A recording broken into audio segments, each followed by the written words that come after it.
you're going to come here and go boom and shoot him. You're then going to walk this way, you're going to see Dave Tretton stood there, and you're going to be like, boom, yeah? Sounds rolling. Steve. Take 203, take 2. Guns are hot. Bonded by Blood 2 is the latest gangster flick that depicts events from my criminal career. There have been numerous movies based on true crimes. I have no doubt that there will be many more. In Britain there is a fascination with crime and criminals that has guaranteed, with the help of the media, that names like Paul Ferris, Frankie Fraser and Freddie Foreman will be remembered for all time. The differences between a movie star gangster and a real one are of course numerous. Few in the underworld would ever describe being beaten, stabbed, shot or imprisoned as glamorous. That is of course if they are allowed to have their say. Many who have been built up by the media are soon knocked down, and steps are taken to ensure that their silence is ensured. My book was accepted by 2 publishers, but the publishers who accepted my book were religious publishers, and also they were business people who supplied the church with ornaments and vestments and books and you name it.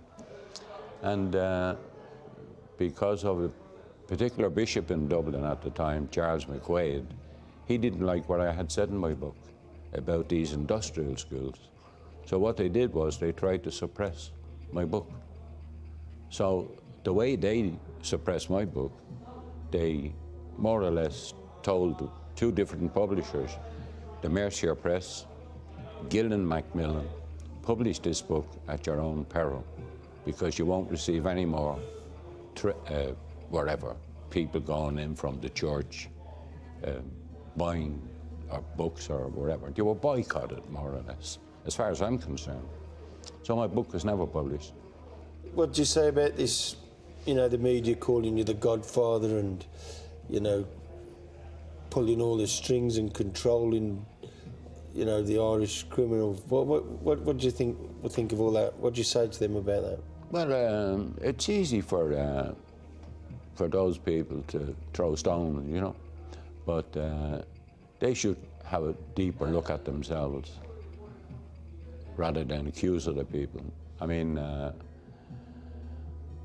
I would hate to be in a position of power to be able to destroy a person or elevate a person or drive a person crazy. That's the power these people have. And I wouldn't like to have that type of power. I'm a victim of that abuse of power. I've suffered at the hands of policemen all my life and certain religious figures. And but it's not over yet for me. I have my story to tell, and when it is told, people will understand. But the media in Ireland, I wouldn't talk to them. I mean, I know one person here involved in the media, and a fellow called Williams, and you might as well put a uniform on him and let him go up to the Phoenix Park and be the next commissioner. He would be more a policeman than a journalist. And he's mentioned my name in all these books, uses me. Recently they put a program on TV3, which is owned by Dennis O'Brien, who controls the media as far as I'm concerned. And 3 members of the Gardaí who were involved in my case, well, 2 of them were involved in my case, they talk about that I was convicted, rightly so, etc., and that at the end of the day, the judiciary rejected everything I had to say. So in other words, I was a rogue and I was gone to prison, and that's where I deserve to be. But I'm the one that knows. I've never had an appeal against my conviction, and I'm waiting for my appeal. I've written to the Broadcasting Authority of Ireland, and I've told them that these people are telling lies, and it's not the view that the judiciary or the courts would hold. And as far as they're not interested. But if you were a straight, not saying you're not. Oh, if I was a person of impeccable character, I'd be probably getting compensated to... There's a way to make an entrance. This is my destiny. It was now a conspiracy of witches. Download Veely today. When anti-gun campaigner Stephen French was in prison for possessing a gun, the press not only poured scorn on him for hypocrisy, they decided it was open season, and as in Christy Dunn's case, published entirely false stories to discredit him further. I received 13 front pages. My barrister complained about it to the Mirror Group, Trinity Mirror. He was told by the Liverpool Echo, when I'm on the front page, circulation goes up 15%. I understood that. What I didn't understand is when an individual called Sam Walker wrote to the Echo, told the Echo that I was beating up vulnerable prisoners and that he threw me down the stairs. Yeah? Now, when this happened, he was in Walton and I was in Preston jail. It never happened. But the Echo ran it on the front page, and the billboards that go outside the shop, the little like white oblong pieces of wood with crisscrosses on it and has a bullet point on it. French is a bully. All over the city, my family had to see that, right? I hate bullies, yeah? At the center of every bully is the heart of a coward. One thing I know about myself, yeah, and I proved it again in prison, is that I'm no coward, yeah? Now, the power of the press, I wrote to the Echo from jail, and I told them, like Piers Morgan, and the photographs of Iraq, when they said the soldiers were getting tortured and they weren't, and he got sacked from the Mirror, they have a responsibility, yeah, to check the veracity of their stories. They didn't check the veracity of their story, they just put up that I'm a bully. I brought Evander Holyfield to Liverpool to talk about peace. Put me on page 25. Yeah, right? I allegedly bullied somebody in jail, it never happened, they put me on the front page. Go figure, as our American friends say. So I understand the press will build you up and then they will smash you down. Whilst the media do engage in the character assassination of villains who are trying to reform, there are individuals who use the media to build fictional characters or exaggerate versions of events that portray them in a totally false light. After ex-Royal Marine Chris Thrall spent 12 weeks working as a doorman in a Hong Kong bar, he returned to the UK and wrote a book. According to Thrall, he somehow became a crystal meth addict by smoking 1 gram per week. Despite having the cheapest drug addiction in crystal meth history, he still managed to work for the triads. I believe his story simply highlights the dangers of misusing drugs. The media, of course, aren't interested in checking his claims because they know the truth may ruin a good story. Crazily at the time, I thought because I'm working in the night, then I wouldn't take the drug because I realised I had a problem with it. But with addiction, it doesn't work like that. Every time I worked the door, I'd be smoking crystal meth. How much were you doing a day? I must have a low tolerance, Bernie, because I did a little bit. There were guys there injecting 1 gram of this stuff, you know, up to twice a day. And yet 1 gram for me would last, well, anything up to a week. A guy at the bar said, Chris, you know they're all triads. I just thought I was regular doorman, you know. What they wanted was a Westerner that could stand between the East and West difference. One night a girl collapsed from a drug overdose that left Thrall with the dilemma of either calling an ambulance or, as the triads insisted, throwing her in the alleyway. He took the ambulance option, a move he claims put his life in danger. The next thing I knew, the bar was filled with 15, 20 doormen from all the other clubs, and they all just stood there like that. looking at me. I'm looking at like 20 of Hong Kong's hardest men, all staring at me like I was a done deal. I honestly can say I thought I was going to die. I thought this is the moment, you know. It's going to be chopping blades appearing at any minute. I thought two things. I thought first, you lot are fuck all. I'm a fucking Royal Marine Commando. You think you can intimidate me? Next one of you fuckers that comes down that stairs and gobs off, you're gonna have it. The next one, I'll take the entry stamp and you can have it in your forehead. And I won't go down without a fight, you know? You're just petty gangsters that need to belong in a, you know, this stupid little clique to fucking feel good about.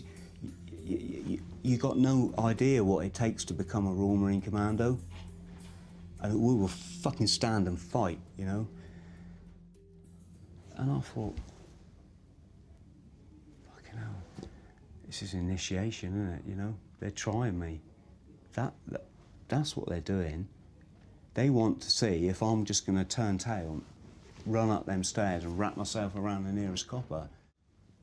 Then I just walked in the bar, did a Michael Jackson spin, got all these faces, you know, looking daggers at me.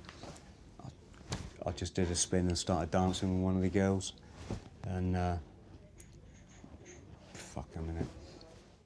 The confrontation came to nothing, but Thrall left Hong Kong and decided to turn his story into what he hoped would be a best-selling book. It was only through my drug experience that I learnt stuff about myself. And one of those things was that I like to write. And so one day I sat down off my nut. I thought, right, I'm gonna write a best-selling book. I made a cup of tea, rolled a rollie. I wrote 4,000 words. And within 6 months, I had a manuscript that was just ridiculously huge. It was 240,000 words or something. But, you know, you can say what you like about drugs. I told my mates, I'm going to write a best-selling book. You know, that's eating smoke. Eating smoke or talking nonsense, I know what I believe. In other interviews, Thrall has claimed he was chased across rooftops by cleaver-wielding triads, fell and landed on 2 decomposing bodies that had been hacked to death. In other interviews, Thrall claims he was kicked out of the triads for being too hardcore, rather than simply walking away from his bar job, as he told me. Some may view these discrepancies as harmless fun or poetic licence, but falsehoods can cause people considerable damage. I want you to pass on a message. I'm scared, Paul. I'm so scared. It's gone too far. It took over your life. It's possessed your soul. If you want fucking war. A man named Billy Loban was reluctantly dragged kicking and screaming into the limelight and left without so much as a right to reply because of stories he maintains are lies. When Paul Ferris named Loban has been involved in the murders of Joe Hanlon and Bobby Glover, it gave the press an opportunity to portray him as a cold-blooded assassin. 24 years this has been going on. You know, every now and again something new will pop up. My name will be fired into the frame. It's never ending. You know, it just takes the life right away from you. You know, you can't live your life as a normal human being anymore because that's been ripped from you, you know. So you're just having to, I suppose, get on with it as best as you can. I did that for so many years and then I decided to fight back, okay? I thought, I've had enough. I'm going to write my own book, tell my side of the story, and then hopefully people will then see another side, because there's always 2 sides to a story, right? And all people have heard so far, well, for over 2 decades, is one side of it, because there's no one else come forward. No one, because there's no one else to talk about it, apart from me. The media, of course, are not all bad. In fact, they have and still do assist alleged criminals in securing their freedom. Before the days of reality television, large budgets were given to production companies to make programmes about miscarriages of justice. Granada TV's World in Action series made 2 programmes about the Birmingham pub bombings. They raised serious questions about the validity of the forensic evidence gathered by Dr. Scouse. His evidence was used to secure convictions in the case. Dr. Scouse turns around and states that it wasn't a grease test he carried out. He said it was a special Scouse grease test, which he himself had invented and perfected, and that he'd been using it for over 20 years, and it was capable of picking up nitroglycerine at the rate of 20 nanograms. If he had been telling the truth, well, it would have been one of the biggest breakthroughs in forensic science in the field of explosives since the day they invented gunpowder. But nobody in his own laboratory knows anything about it. Nobody at the Home Office or his employers know anything about it. And there's nobody in the forensic departments anywhere in the world that know anything about it. Complete fantasy. Not only that, I found out later that he carried out the wrong test for, he didn't know his ass from his elbow in layman's terms. In scientific terms, he didn't even know the difference between nitrate and nitrite. And as I say, he was totally discredited. And of course, Lord Lane made it quite clear before our 87 appeal that the one thing he didn't like was cases coming before the court that were media orchestrated. And we had 22 witnesses, police officers, prison officers, ex-police officers, and if I remember correctly, 2 of them from Special Branch. And they all gave evidence on our behalf. And Lord Lane knocked every one of them back. Publicity generated by the programme brought a glut of fresh evidence to the case, and support groups began protesting the men's innocence throughout the country. The second World in Action was in respect of Tom Clark, the cop who came forward and told him about the way we were treated and working at the Queen's Road police station. And there was, because of the outcry, Amnesty International, and of course at that time, Birmingham 6 support groups and Guildford 4 support groups were springing up all over the country like sprouts, and they got worried, and they ordered another police investigation by the Devon and Cornwall police. That was the second one. And of course in the second one, we ended up getting, this is the reason why the Crown prosecution withdrew in 1990 all police evidence in our case. Paddy Hill and his co-accused would undoubtedly have been praising the media for the sterling work that they had done on their behalf. But the publicity that was generated turned out to be a double-edged sword. We had 5 of the police officers involved. They went to court, and they were at court in Southwark in London for about half a dozen appearances over a couple of years.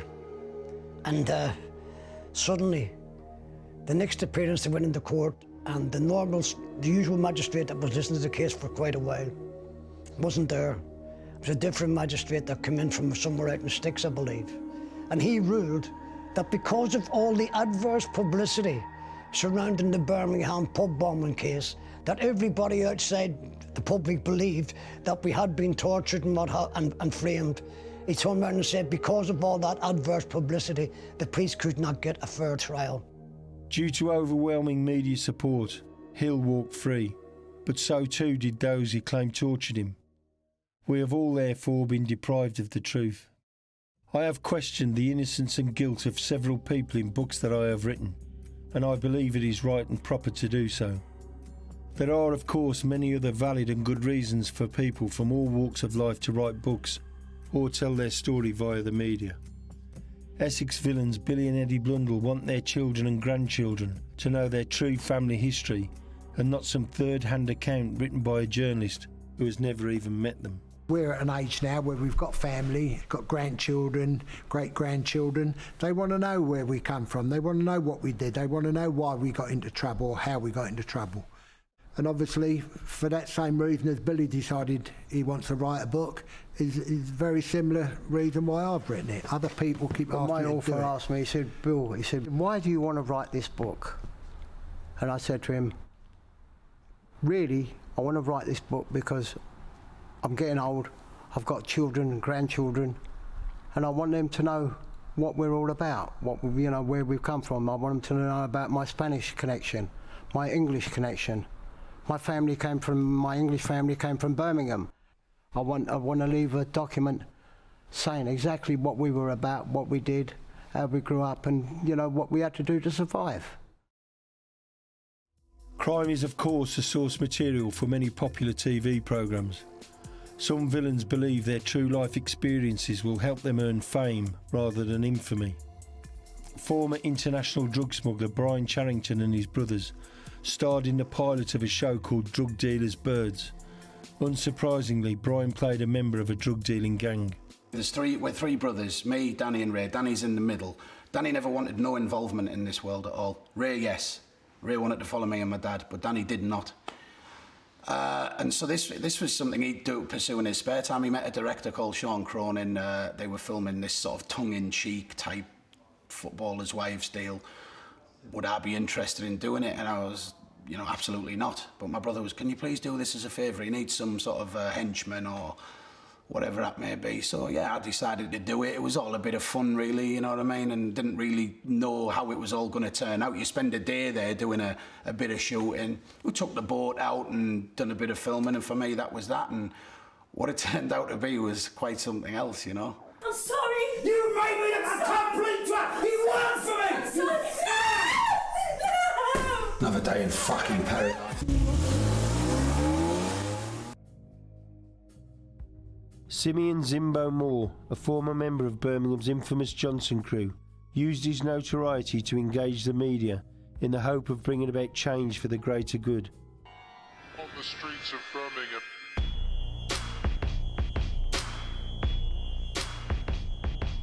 3 fatal shootings in as many weeks. Birmingham now has the highest concentration of gun crime in the country. His jaw's gone, I'm looking around the place, there's teeth about the place, there's a bit of tongue about the place. You know, that's a traumatic experience, man. When I see this man, I'm gonna fuck him up. The documentary 1 Mile Away, which highlighted the Johnson crew's battle with the Burger Bar Boys, was a platform for a government-run incentive providing help for gang members. I got involved in a documentary called 1 Mile Away. I was about trying to stop the gang violence in Birmingham. I got involved reluctantly, I didn't want to. I was just getting pestered at the time to come and speak and they was trying to basically stop the gang warfare that was going on. 18 and I'm going down for packing a gun. Misled by my elders, I was slanging for funds. Still attacking my lungs, weed smoke got me. So this is what I put forward to the filmmaker and the people that were making the documentary, and we were trying to we were trying to bring some peace around. So I'm saying that I basically was saying to them that, look, yo, the real issue is the mentality. Like gangs or groups of people, you know what I'm trying to say? People form into groups, come into groups. Like it's human nature to want to be around, to want to be involved, to want to be, you know what I'm trying to say? It's human nature. So that's not the issue. It's the mentality, the way these people operate, the way they live their life, the way they think, their whole mentality. You know what I'm trying to say? Now if we're going to deal with the real issues, then I'm all in. Nothing ain't changed. Because the next man dies now or the next shot goes up, it's just going to get messy again. So did 1 Mile Away change anything, do you think? I believe so. I believe so. It just, because some of the people that got involved, I believe that a lot of things stopped happening. Not stop to a halt. They stopped to a halt for a while, and little things happening, and things happen now and again. But it's not how it used to be. Many of the youth in inner city Birmingham believe that crime, the use of guns and selling drugs is their only option. We have to change this. So some of us have decided to come together to rebuild our community. What I say to the people that are trying to fight what we're doing and trying to when they get to the stage when they're fed up with what they're doing, they want to make the changes in their life, then we're here. You know what I'm trying to say? They're here and we will support them to make it happen. That's what we do. In 2008, I wrote a book about former boxer Lou Yates. After witnessing the adoration being bestowed upon his father, Lou's 24-year-old son Billy asked if I would write his biography. He was annoyed and disappointed when I explained that he hadn't done anything in his life that was worthy of a book. Hello people, it's Pretty Boy Mind earlier, and I'm just letting you know that my book will be out March, April next year. Undeterred, starstruck Billy created a fictitious life story in which he became a respected and feared villain. The sexiest sound in the world. Billy not only talked the talk, he posed with known villains to authenticate his claims, and overnight he began to walk the walk. There's only one book for me. That's this. See that? Proper book. Billy Boy became Bully Boy, threatening and intimidating innocents because Billy believed that's how his heroes behaved. I just wished he'd learnt from me and said not to knock about with certain people and things like that, and don't ever underestimate people, and never trust anybody really in a way, especially in that group of type field, you know what I mean? What sort of people are they? You know? Oh, scumbags that I'd give a good hiding to. He used to say to me, Dad, do you know such a body? I said, yeah. He said, they know you and all this, that, and the other. He said, you give them a good hiding years ago. I said, yeah, they're assholes. What are you doing with them? They're no good. They're only assholes. You know, well, you want them round you. You want decent people around you. You know what I mean? Successful people around you, not that type of people, you know what I mean? That's, they've got no aim in life or nothing else, you know what I mean? Well, he ended up, didn't he, getting murdered. Very cowardly thing, attacked from behind, and then chased after young Lewis to kill him as well. He was only 14. 14? Yeah, Lily was 5. They were both with Billy?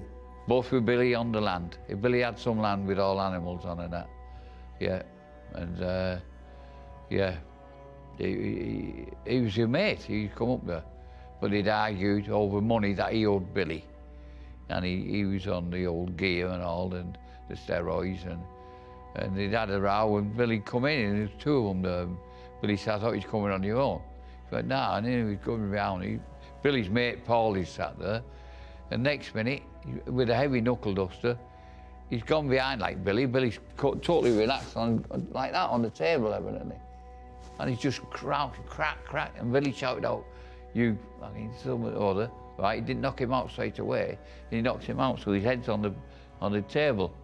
And then he turned around Paul, so-called pickaxe angle up. He took it off Paul, battered him. Big bite mark there, absolutely battered all over he was.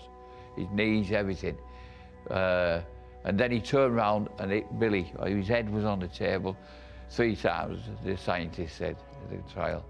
And killed him, just, you know, his eye sockets and everything. It was bad news. And then, when he'd done that, Lewis, young Lewis's lad, 14-year-old, saw him.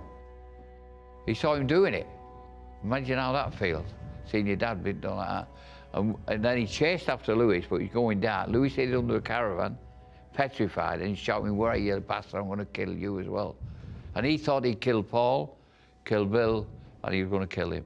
And he walked past the caravan with little Lily in, and little Lily was just crying and screaming, evidently.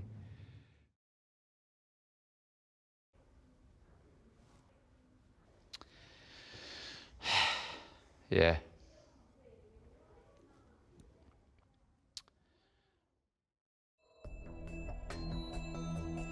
There's nothing new about young men looking up to villains, whether they be fictional or otherwise. Britain's first celebrity gangsters were Billy Hill and Jack Spot, co-rulers of the London underworld in the 1950s. The publication of Hill's book catapulted him into the national media and ensured that he became a household name overnight. However, even Hill's reputation paled beside that of Ron and Reg Kray, the sinister twins who have been immortalised in films and countless books. More recently, self-styled, self-publicised and self-indulgent gang star Dave Courtney left all of his predecessors in his wake after the media chose to ignore the facts about his past. Not only did they ignore the facts, they embellished them in order to produce headline-grabbing stories. With or without intent, the media created a myth, and Courtney went along with it for the ride. I was going to have a lady there that was an identical twin, a rapper, and they done a record called "They Took the Rap," meaning the Kray twins. It was a set of twins doing a song about a set of twins, and I got asked up to the prison to see them and how much was they going to get out of it, and a little friendship sparked up. But in my eyes, I was just buzzing around meeting the Kray twins. I was a young man, easily impressed. But in the authorities' eyes, I was now an affiliated Kray twin gang member. When in reality, I was sitting in a Silver Cross pram eating Farley's rusks when they were running round. I ended up being chosen by Reggie to do Ronnie Kray's funeral. I looked at it as my most proudest day, But I'm afraid the press and the authorities looked at it as that's the first sign of organised crime in Great Britain. All these people that Courtney has got down here, they've all got their own criminal CV, and that is organised crime of criminals by a criminal. After the Kray funeral, I then had Roger Cook come and kick my door down. I had the social services come and check my children to see if I'd tampered. You know, they just completely destroyed me because I'd done a fucking funeral. I like to think I'm a bit of an entertainer, more of a naughty man, yeah? And that suited me down the ground. I hadn't done all these fantastic crimes that everyone that was put in my genre was supposed to have done. I hadn't robbed any great train robberies, been in prison 47 years, Brinks-Mat. I hadn't done anything like that, but I was an entertainer. Entertainer or not, once the media had propelled Courtney to the fore of the underworld, the police quite rightly began to take an interest in him. I should have known better because the media done it to the Krays themselves. You know, when they decided they was going after them, they spent 2 years making sure that they was all over the headlines in every single week of the paper, causing loads of little internal things with the Richardsons, so that when they did actually catch them for something and give them 30 years for something that they should have only got 15 for, no one in the whole country was going to moan because they spent 24 months actually selling you the story of they're the naughtiest thing in the world, just like now the media can convince England to go and blow up another country looking for weapons of mass destruction. We go and blow up another country and then go, because of the media, we'll all agree with it and then go, oh, sorry, no, we were wrong. The police ain't too keen on Dave Courtney. They don't like the rest of the world thinking he's a nice bloke or any funny, so it's only normal, yeah? They want the rest of the world to hate you, and because they have the media in their hand, the rest of the world will hate you. You know, unless you've actually had it done to yourself, you've read a newspaper, the news of the world just going out to 69 million people, and there's something in it about myself that ain't right, and I'm reading it, it teaches you to read newspapers completely different for the rest of your life. And my kids get told off at school and they're chewing gum and they say, what, you think I'm frightened of your father? I was a 13-year-old girl at school, like, what are you talking about? You know, and I can't have a letter or a parcel delivered to my house without it having to be opened by the police first. Yeah? I only get a yearly passport. They won't give me a 10-year passport, a yearly passport. I'm not allowed to get life insurance because when I went to get life insurance to get the house, they put me in the same bracket as astronauts, deep-sea divers and potholers, and me, I went, you know, like high risk. I said, well, what do you know that I don't know then? You know, what was high risk about the... You know, they won't give me a visa to go to America, take my kids there. I can't get a licence for a pub, I can't get a licence for can't insure my life to buy an house, I can't open a bank account because my name is flagged. Despite the harassment his media-engineered reputation has caused both him and his family, Courtney has done little or nothing to call time on the charade. In fact, he continues to revel in his undeserved infamy. I've got propelled into this superstar celebrity gangster thing, then it's no good running around going, no, I'm not, no, I'm not, no, I'm not, because you look like a prick. Right, so you might as well run with it. And the quicker I could get in and out of this little gangster world now, it was a lot easier to be an ex-criminal than criminal. So I was an ex-criminal before I was a criminal. The reason they wanted me on all these TV programmes was to talk about crime. They gave me stick to cigars in your mouth, you know, they wanted it. And so they actually built this, if you understand what I mean. Yeah, I gave them what they wanted to see. You know, I wear the crown of typical English criminal, and I wear it quite proudly. I like to think I'd behaved in a way that would make, if I was a voice piece for English naughty men, I think I'd done them proud, you know? Yeah, I earned them all money, I got them all, involved them all in my film. Everything I've ever done is for the us and them, and it ended up with, you know, when you was a kid, you all chipped in, one of you paid to get in the cinema, and when you got in, you popped the fire door open for all your mates to run in, yeah? Well, that was my job for them, getting into this celebrity world, to get in there and then put the door open and drag them all in, which is what I think I'd done. And then, but human nature is jealousy crept in, and professional jealousy over who sold more books and who was on what programme and who was on... You know, it's a very fickle world, that gangster world is very fickle. Yeah, it's not as testosterone filled manly as it's supposed to be. Courtney, a former bin man, realised that the more stories he told, the bigger his reputation would become. Neither his publisher nor the media bothered to check the authenticity of his claims, because they knew the truth would ruin a good story. I was actually building my reputation up, hoping that the more criminally I made myself sound, the better the books and films and records and all that was going to make. I didn't realise it at the time when I was chasing it, yeah? At the time they were going, the more you can get in the paper, Dave, the more you can sell your book. They make you, they mould you into this and then chastise you for being it.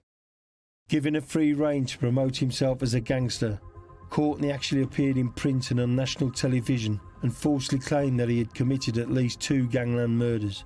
I've done what would be said in the Bible is the most cardinal sin, and had to take someone's life on more than one occasion. Once again, I feel I was justified in that, as it was sort of put upon me that it was a me or him situation. Now, that doesn't happen to normal people in normal everyday life, but in very rare occasions in my way of life, then that does arise. The media, of course, went along for the ride, feeding the myth and enhancing the status of a very dangerous breed of non-criminal. Just rung my missus. Hello, Jen. Blah, blah, blah. I'd like you to come on the show. Gangster's wife. Blah, blah, blah. He's having a bit of bad press lately. If I can help out. If Dave wants to come on, you can do that. And I went to her, what do you want to do? She went, oh, we'll go out there and am it up. So that's really what we done. But all the questions of the informant thing and the murder thing and all that was all from her. It wasn't me going, hello, I've shot someone. They told us that it was going to be about Jennifer and how she and my children are having to pay by what the police don't like about me. Because I've been a criminal, they are having to pay, you know, like, that's really what she told her it was going to be about. And I won them over with the giggles and laughs, and it just sort of, I thought I looked at it as a little victory for myself. They're looking at it as I'm standing on telly going, yeah, I shot someone, what? But that really weren't it. I never mentioned that.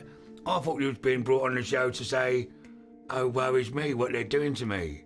How TV presenter Tricia tricked Courtney into appearing on television and confessing in detail to 2 murders remains a mystery. Courtney now claims that undercover officers were watching him make his double fictitious murder confession, but this only heightened his pleasure.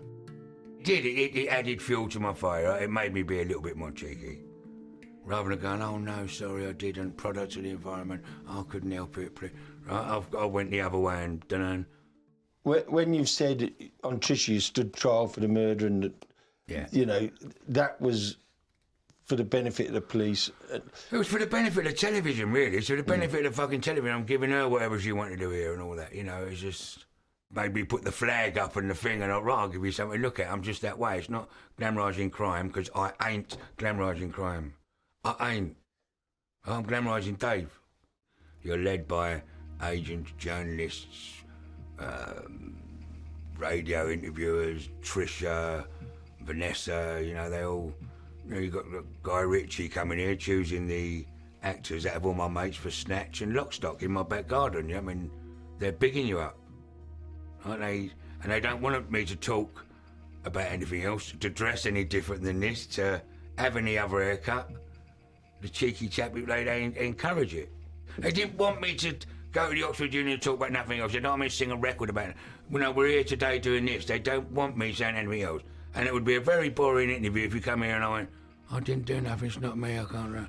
Right, it'd be fucking stupid. So I'll be what you want to be. But now I'm this old, and I'm no longer what they thought I was. I'm now paying the price dearly, and it is my own fault. They turn out in their droves at theatres, pubs and nightclubs to shake their hero's hand and have their photo taken with him, for a fee of course. Sadly, Courtney's 23-year-old son Jensen thought that he could live the exciting life the media had manufactured for his father. Bloated with steroids, Jensen embarked upon a campaign of terror, robbing drug dealers, committing rape, beating up his father and threatening David Pinto, his own mother's brother, over an alleged £1,000 debt. Pinto was convinced that Jensen was going to carry out his threat and decided to act first. When Jensen left his girlfriend's home, Pinto put a gun to his head and shot him through the left eye. He then shot him through the shoulder. Jensen Courtney died the following day. Pinto and an associate named Robert Bleach were imprisoned for life with a recommendation that they serve at least 31 years. I have 6 children. One of them decided to go the way that he thought I went, yeah? And I'm afraid was murdered. A couple of years ago he was shot in in a drug orientated crime. And I'm afraid whether I'd been a milkman or a butcher or a postman, it wasn't going to alter his life. But I can actually see why they would say, or not be surprised it was my son that was killed. You know, everyone gets to blame if there was no computer games out and bad boy rappers and gangster rappers, they get the blame. Films get the blame. Certain clothing brands get the blame, and choice of company. And I'm afraid, as a parent, I got the blame for it. You know, and I genuinely nearly did get the blame for it. They couldn't get it out of their heads, the policemen, because they were trained that they were talking to a grieving father whose son had been murdered. They couldn't get it out of their head that they was talking to Dave Courtney, the criminal. So they spin-doctored a few stories around the press that made it very embarrassing for me to... insinuating that it might have been something to do with me, which actually ended my marriage. And I was married for 25 years, but it ended my thing. And I've had great losses. I've lost a lot of friends. My boy... I don't think any parenting changes would have made any difference to that one particular son. Yeah, I've got another set, all five. The other five are beautiful, cracking on nicely, but that one was a naughty boy, and I'm afraid it was a big burden on any one of their shoulders to be a notorious naughty man's son, whether they wanted to be naughty or not. Once you said your name was Jensen Courtney or Bo Courtney, you know, they was expected to be a certain way, a certain type, and people was a little bit, oh, I've been with your dad, whether he wanted it or not. So it was a big lump to put on their shoulders. The Jamie Foremans, the Joey Piles, the Nick Reynoldses, the Bo Courtneys, the Jensen Courtney, you know, they're the Jamie McLeans, they are big, big pedestals to be knocked off. You know, I suppose I have to go and hold my hands up for guilty, as I most really didn't make it easy for my kids, BB and me. 3 men's lives destroyed over a £1,000 debt. The dispute, of course, wasn't about the money. Jensen Courtney had been force-fed deluded Gangland rhetoric since birth by his father. He felt he had to threaten violence or risk losing face amongst his minions. Pinto and Bleach are not the only ones with blood on their hands. Those in the media that created the Courtney myth are far from blameless. Glamorising crime is irresponsible, abhorrent even. But whilst the genre continues to print money for the media moguls, there will be many more wannabe gangsters like Billy Yates and Jensen Courtney. It makes me wonder if the world influences the media or the media influences the world. Sadly, I think it's the latter. All you gangsters, arrow clowns who are shooting up the town.